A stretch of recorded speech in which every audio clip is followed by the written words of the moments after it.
इस खबर के प्रायोजक हैं एएस ब्रांडेड लॉट वाला, लाल क्वार्टर, कृष्णनगर, दिल्ली।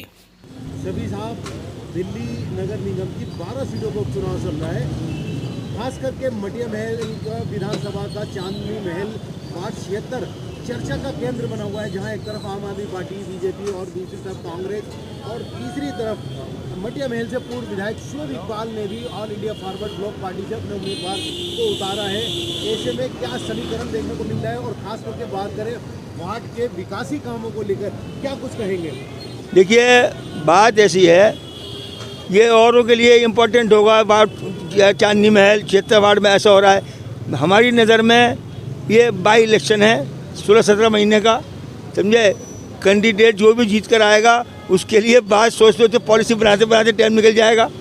लेकिन मैं किसी पार्टी के हिमायती नहीं, किसी पार्टी का मुखालिफ नहीं हूँ, किसी कैंडिडेट का मुखालिफ नहीं हूँ, किसी पार्टी का प्रचारक नहीं हूँ।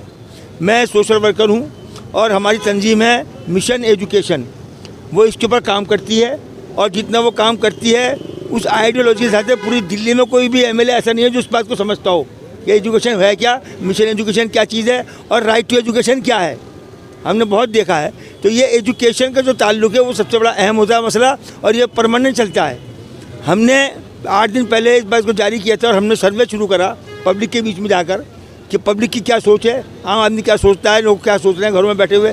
क्योंकि माफ़ करना, आपका यूट्यूब चैनल है, यहाँ पर मैं बयान दे दूँ, कोई और बयान दे दे, जो भी कह दे, या आप किसी को बुलाएं, कोई किसी पार्टी के हिमायती होगा, अपनी बात कह देगा, ऐसा हो रहा है, ऐसा हो रहा है। लेकिन ग्राउंड रियलिटी कुछ और होती है। ग्राउंड रियलिटी बहुत दूर की चीज़ है, वहाँ तो लोग पहुँच नहीं पाते। हम वहाँ पहुँचे हैं। 450 घरों के नाम पते एड्रेस हम पे मौजूद हैं, जैसे हमने बात की, हमारी टीम ने बात की हमारी, और हम उसके ऊपर सर्वे कर रहे हैं। तो हमने तय किया है कि कल हम कैंडिडेट से मिलेंगे, जो कैंडिडेट हैं तीन कैंडिडेट, उनसे बैठ के बात करेंगे। पब्लिक की राय क्या है, पब्लिक की सोच क्या है, उसका तकाबुली जायज़ा लेंगे हम। कैंडिडेट की राय देखकर, उनका मिजाज, उनकी अहलियत, उनकी काबिलियत देख के कि इस मामले में उनका क्या कहना है, क्या उनकी आइडियोलॉजी है, उसके हिसाब से जब वो हम बात कर लेंगे। और किसी भी कैंडिडेट की अगर राय हमसे मिलती हुई नज़र आई, उस सोच के साथ, उस आइडियोलॉजी के साथ, एजुकेशन सिस्टम के साथ जो भी नज़र आएगी, हम उसके हिसाब से फिर पब्लिक के बीच में जाएंगे और उस कैंडिडेट के लिए हम लोगों से कहेंगे कि ये आदमी आपके इसके ऊपर काबिल बैठता है।